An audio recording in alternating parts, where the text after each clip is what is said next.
Okay, we made some really big progress on the car. And I still got to do a zoomie for the driver's side. But I think while I'm taking my lunch, thanks babe, maybe some skitty. I got a base map in it, and I think we've got everything on well enough to try to fire it. So we primed the fuel system, so hopefully it doesn't take much cranking and it should light off. Now I don't have the driver's side header done. It's technically an up and forward. I got a little distracted. I really almost slung a turbo on it. So, but the blower fell back on. So, and this is my shortest charge pipe ever. I think it's about 14 inches long total. Okay, well, I got faith. Fire it up.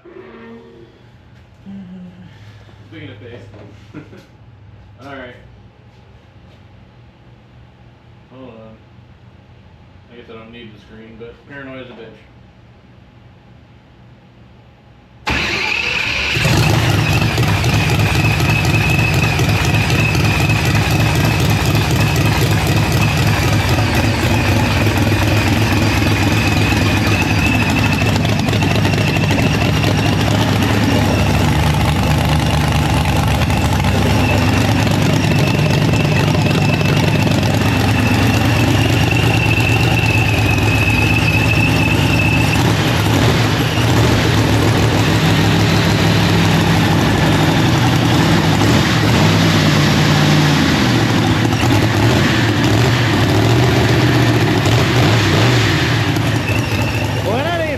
Loud. I don't even think I need earplugs to run this one. What? It's not that loud. So, okay. Smaller the motor, the twang here. Well, it runs. Tune-up doesn't smell too far off. So, I'm gonna finish lunch, and then I got a header to build, and it looks like we got an oil leak to figure out, and yeah, get moving on from there.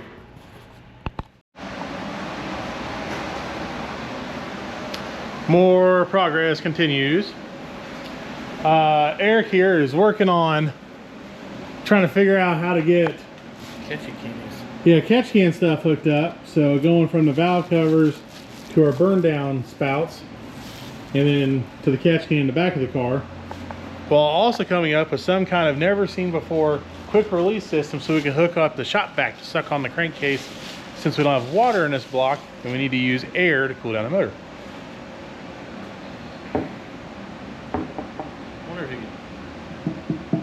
See, I think it's bendable enough that the other idea is going to work great.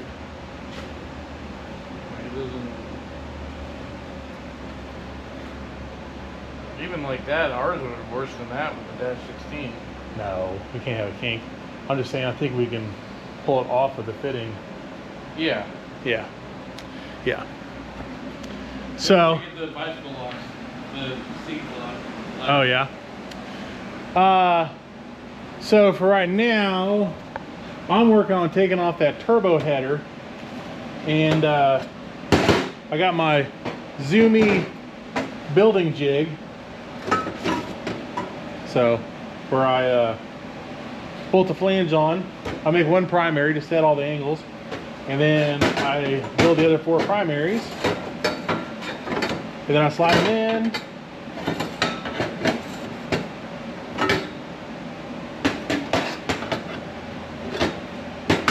Then once they're in here, then I go through and I'll clamp a strap to it and get my angle all set up and weld my bracing on, and then we'll have another zoomie.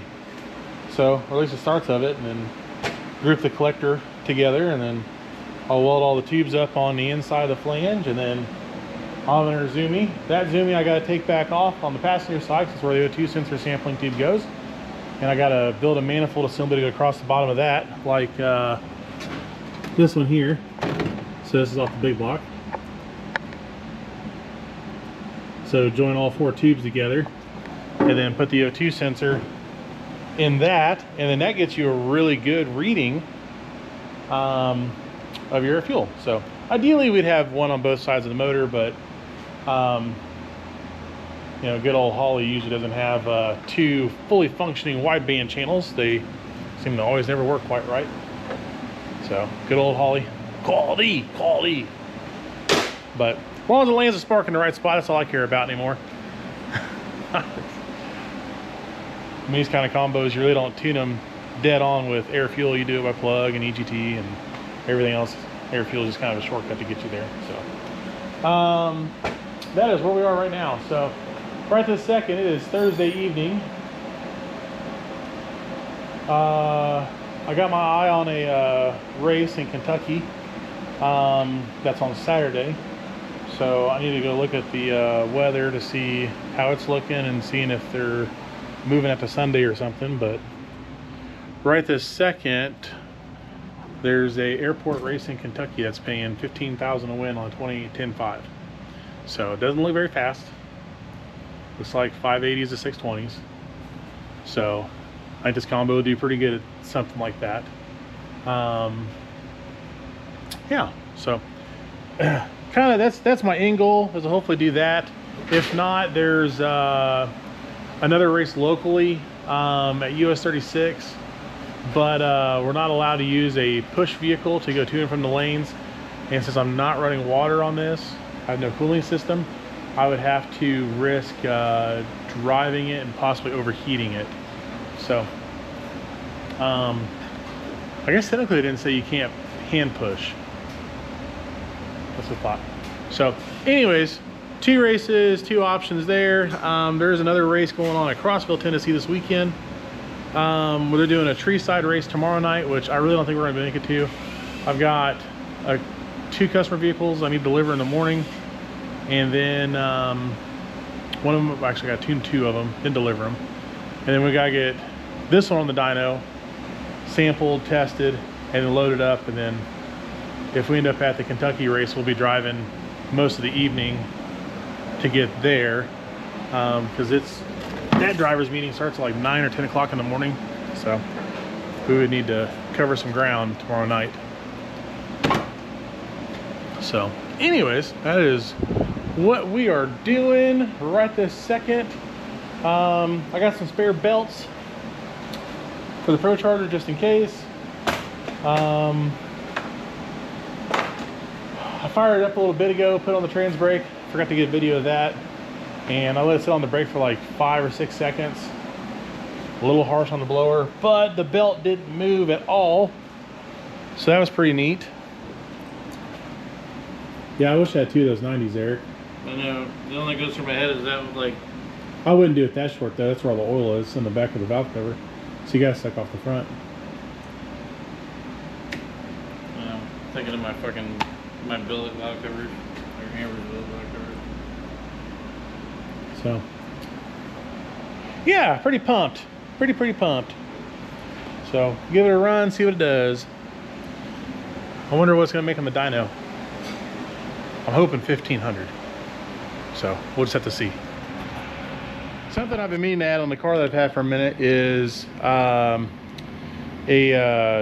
dedicated dual cable parachute release handle setup. So I got a Motion one, because they normally make some pretty good stuff.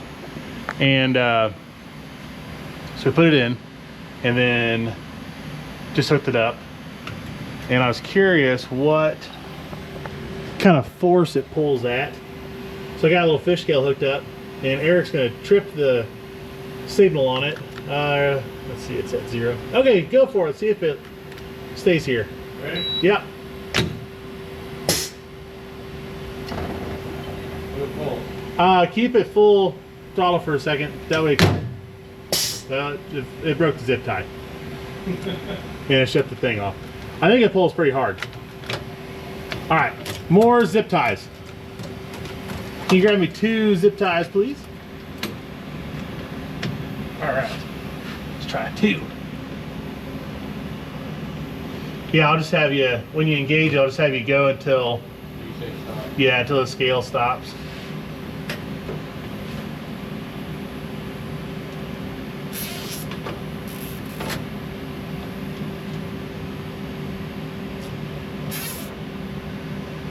get our calibrated dual hole here.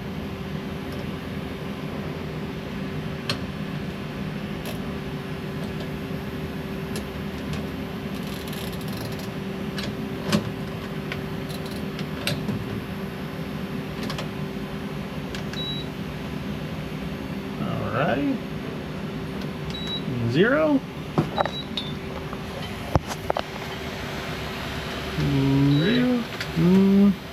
Go. 32 pounds. I feel like that's enough. Yeah, well, 32 pounds. And I mean, that's with the cables on there too. So I mean, it's already pulling some drag. And the CO2 bottle is finally low. Not real low. Not low enough to affect the test, but. Well, we currently hit that at like, what, like the 7th time we just playing with it? Yeah, well, I mean, the bottle, this little bottle's been in the car for months. So, well, that's pretty neat. What is also neat is we got both zoomies done. Got my O2 sample tube. Hate that thing. Trying to make that. I had a starter die. It started internally shorting out. Other zoomie. Yeah. The support strap so I can stand on the car. Ride on my zoomie. Ride on my zoomie like a chariot in the battle. So, let's see what we got left. We got to figure out something with the PCV system, catch can system. We need to dyno tune it. Make sure it's not a complete dud. So, I don't think it's going to be a dud, but it might be a dud. Yeah. We'll see. Trim the cables. Yeah, we still got to do parachute cables, that stuff there. A couple little things. Nothing too wild. So, a few hours of the work.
power on that one, and I forgot to hit my logger, so I don't know what it did. I did rev it up higher that time, but we lost power like clear across the board. I did add quite a bit of fuel to it on that one too. So we're gonna put a set of plugs in it and log the next run and see what it wants.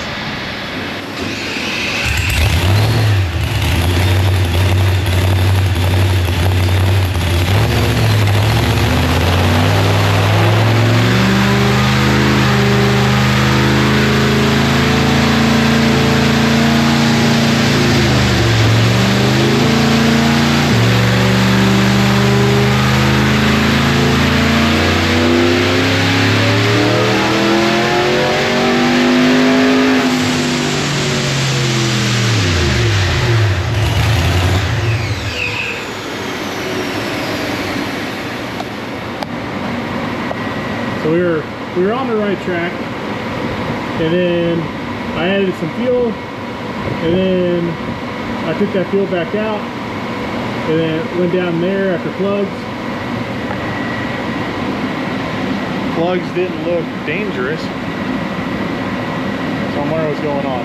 So it's kicked some oil out of the shop vac over here, but it could just be that I've got the pickup tube in a kind of a poor spot. Maybe it's just when it gets running, it starts shedding a lot of oil that way. So, as if we're sucking across the motor, it's helping to really suck it in. So, I'm gonna fire it up, check header primary temps to see if I got a leak hole, and we'll pull plugs out of it again and see what it shows.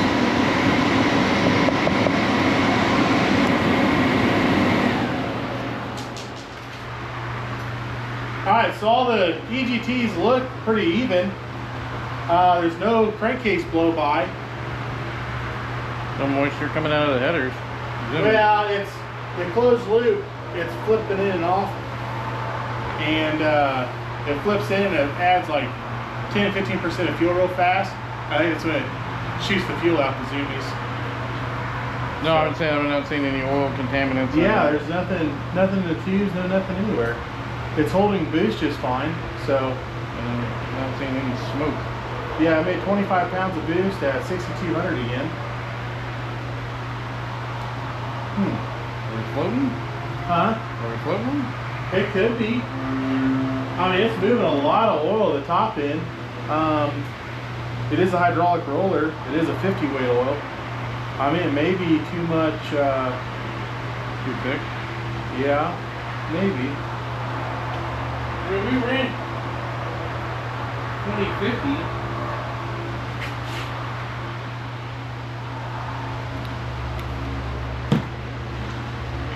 Well, I guess we'll put air, we'll pull the exhaust down again, pull the plugs again, and then if we don't see anything obvious, then we may have to go back to the drawing board,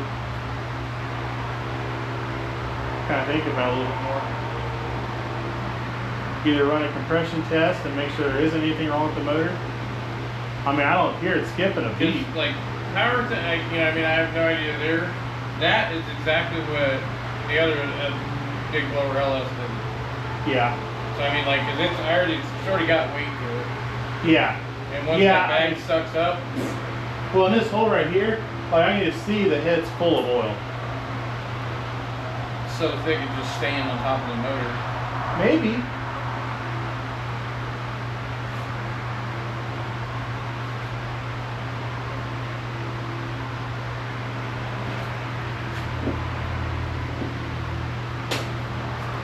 But if it's too thick, will it not pump the lifters up? It'll pump them up too much usually and hang them open. Ah, okay. I can call Mueller real fast and see what he thinks.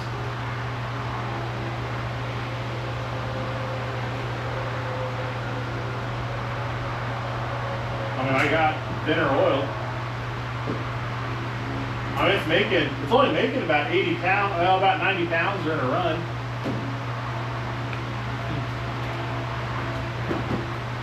Yeah, I'm gonna give him a buzz real quick.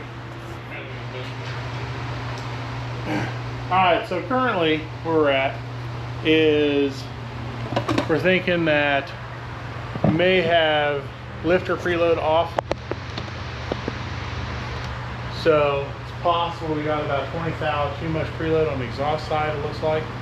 I don't have an adjustable rocker on this motor. It's just a hydraulic roller setup, so it's got a fixed rocker that just gets torqued down. So plugs look pretty okay. Like not fantastic, but not, you know, like not lean, not over time, anything like that. But they're not really a smooth, consistent burn. So we've got something going on with either a valve sticking open or a misfire that we can't quite hear. So I'm gonna run a compression test. Eric is running to go get another set of push rods that will take preload off of that exhaust side.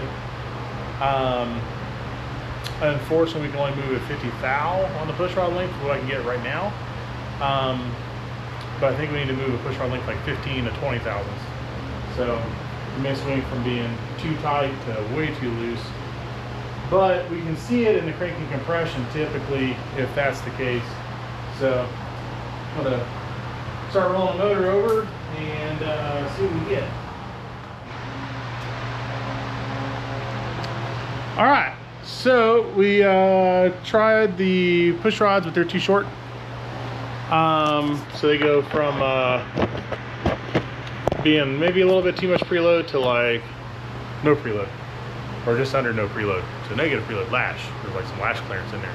So we opted not to change push rods, and we're kind of hoping maybe we got some Chinese indium spark plugs causing some issues. We still have most of those in here. So I buy my plugs from Summit Racing. So if somebody's like, hey, stop buying them online. If you got an idea where I should get them, I'll buy them wherever. So we're gonna pull some timing back out of the motor. So that's one of the biggest changes we've seen when the power started falling off, was timing was getting changed, going up. So we're gonna go back to the exact same tune-up. So down to the 10th, and just repeat that. Now the car's had quite a while to sit and cool off.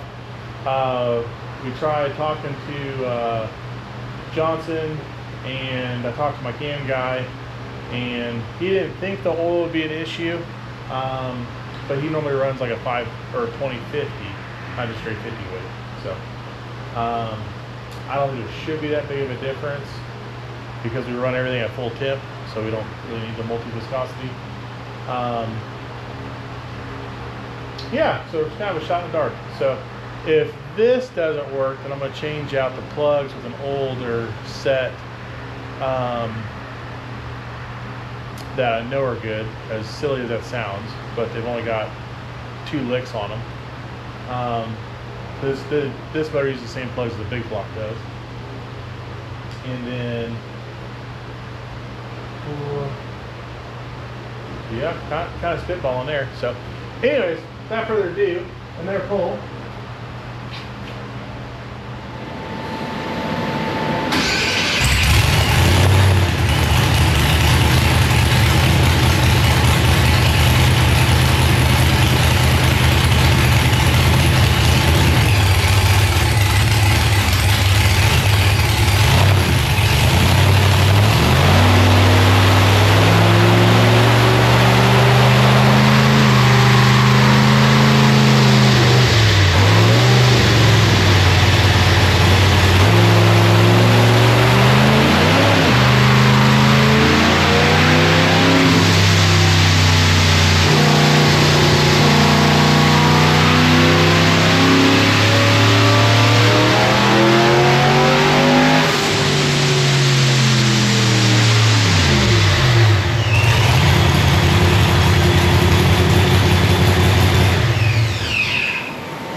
be a little hard to hear me, but last time this worked out pretty good.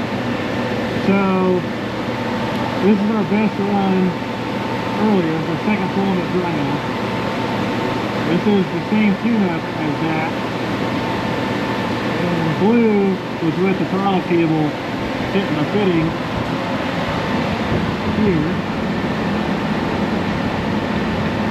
So that was pointed down. That makes sense that it would hit that. So here's fix that. But it didn't make any difference on power. So I'm pulling the log to confirm.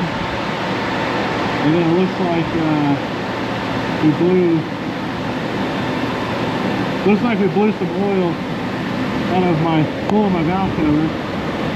So the fitting I was waiting on from UPS to do that, they didn't drop off. They said we weren't here. We're here the whole time. Thank you, UPS, for being due diligent in delivery. So, alright, well, look at data a little bit, and we'll probably change all the plugs out for the whole set and just go from there.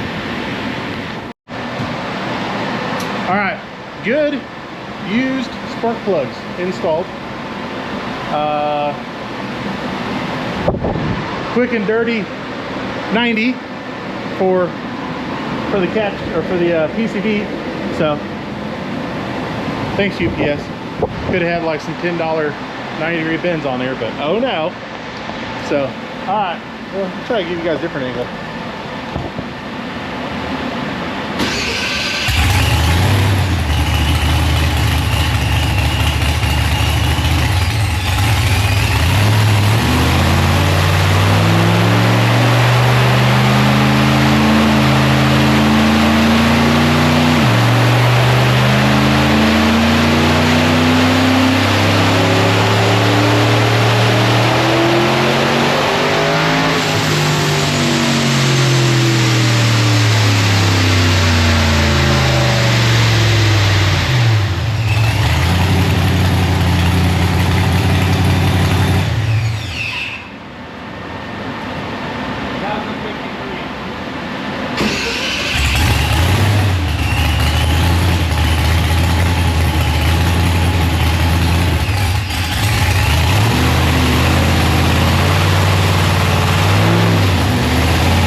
Power was looking good. It was going up. So let's see, let's take a look here. 10-20 run. We ran that number early, and then on the same tune-up, lost power. We put in good used spark plugs, picked up power. I had 2 degrees of timing. The motor looked like it was pretty cool, but it may have still been warm, and it lost a lot in the mid-range. It's hard to tell. Okay, I gotta find my mouse. My peripherals get so beat up on these zoomy cars here.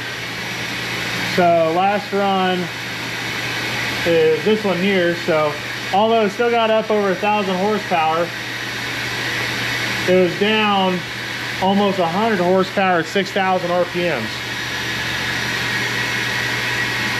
So it's as if this thing absolutely hates timing, because I did give it 2 degrees of timing.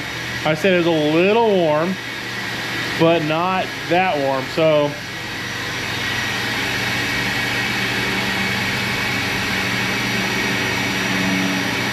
we already got the blower at max speed. It made 27 pounds. Well, on the run before. Actually, I don't even know what it made on this last run. That was my highest RPM pull I've done so far.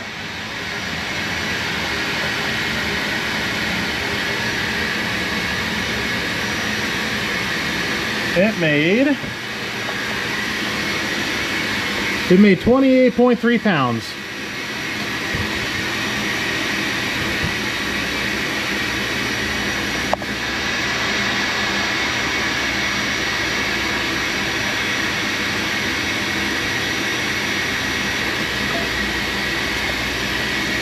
This is our boost line right here. I mean, it's nice and smooth. I mean, it doesn't show any signs of belt slip. The RPM plot looks like you could set a level to it. I mean, it's just gaining the whole time. Nice and smooth.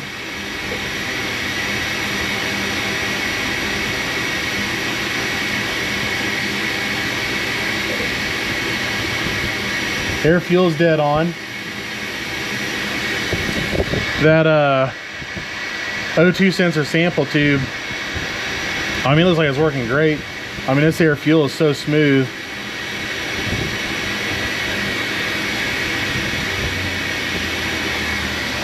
Yeah, so overall I'm disappointed. I think that this motor is extremely timing sensitive. And yeah, I don't know what I'm gonna do about it.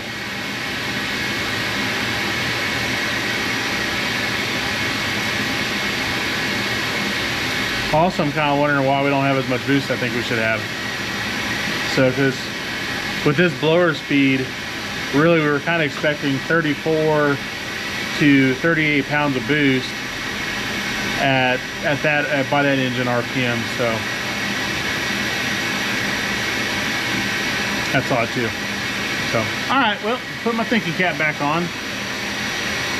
We might be done for the day in the weekend, or we may not be. I don't know yet.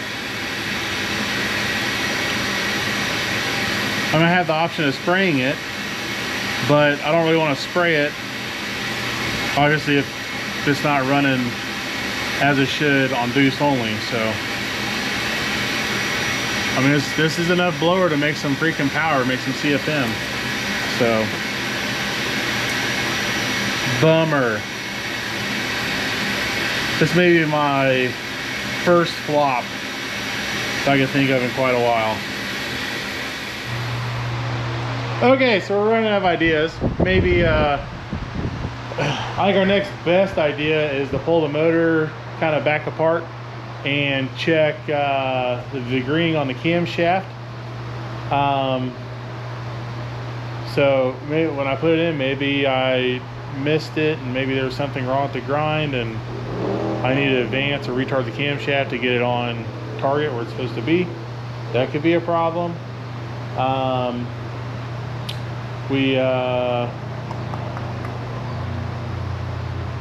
We're gonna get adjustable rockers more than likely, or I'm gonna order some custom push rods to move the preload around on these lifters. I'd rather do the rockers because then I can opt for a solid roller camshaft. So, but in the meantime, we pulled the blower belt off and the charge pipe off.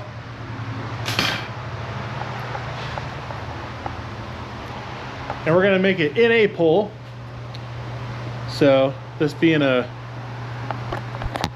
388 with about 10.5 to 1 compression and a BR7 273 head and a camshaft that's 238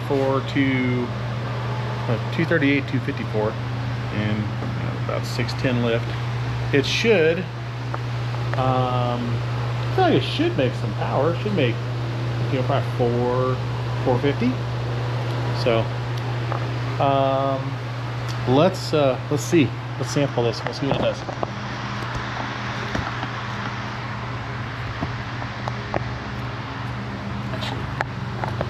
Actually, where do I want to put you? Huh? You just hold it? Sure. Yeah, I'll have Eric hold this one. Okay. I know, it's like, I'm not We'll get an Eric perspective view. And then after this, we agreed that we're going to call it quits, and that'll be it for the weekend.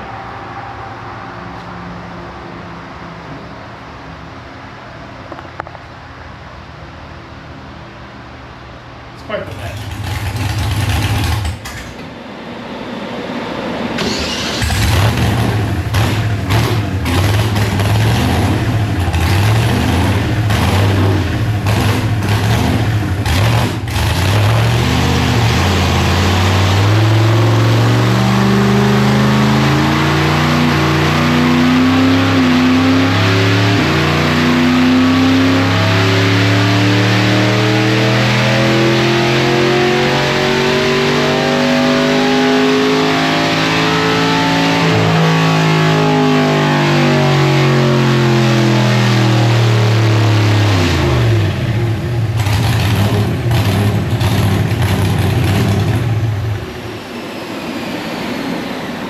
Eric says it's safe. Still a little spicy. Leave them on. I'm gonna make one change and make one more pull. Oh. Oh, you're gonna try to do during the timing.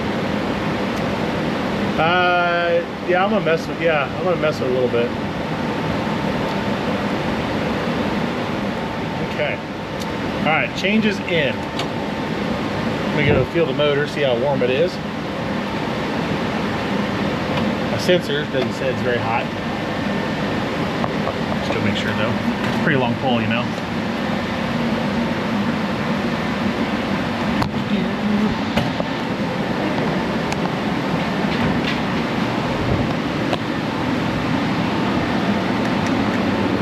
Tip gun.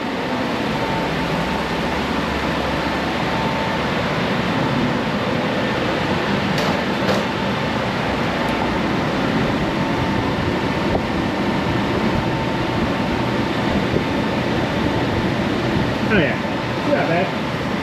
Yeah, probably 100.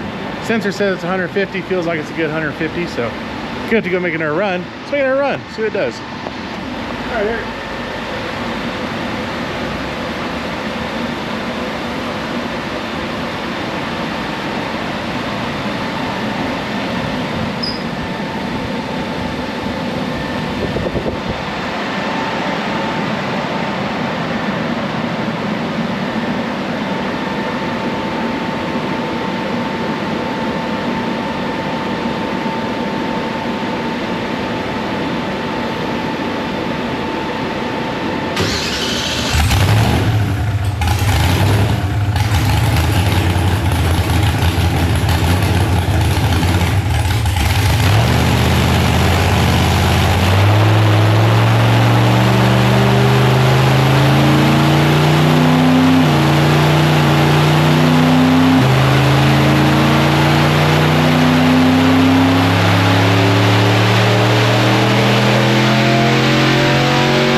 Max effort ethanol tuning.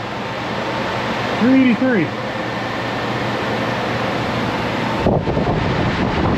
Wow. Nice.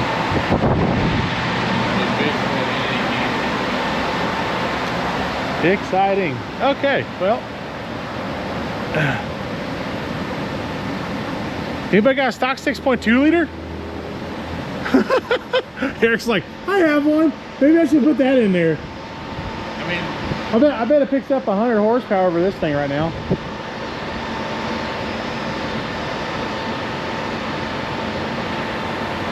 Man. All right. Well, that's gonna wrap up our weekend. I'm gonna contemplate life decisions.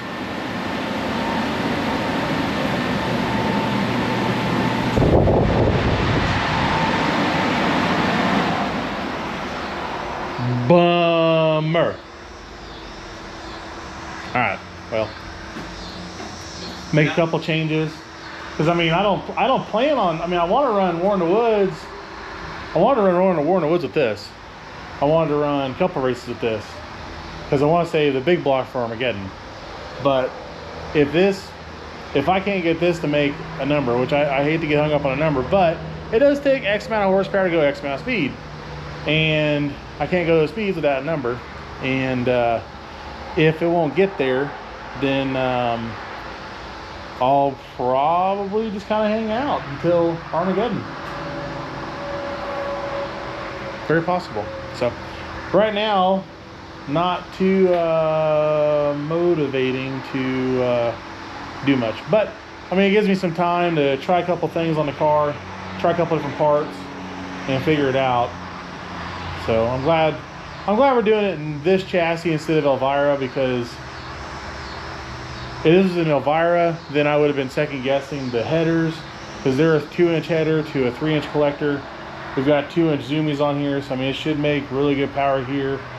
And pretty much if it will make a number in this chassis, then when it goes to Elvira, I can assume I'm going to lose probably like 10 to 15% power, just because we'll be switching from methanol to intercooled E85, and then we'll have, you know, a lot more exhaust on it, because there'll be headers to dual 3s to a single 4, you know, all the way out the back. The blower won't, I don't know if it'll be able to have the volute on it in Elvira or not. Yeah. So got some things to look at, figure out. Don't know what the problem's gonna, or what the solution's gonna be, but I'll try a couple things.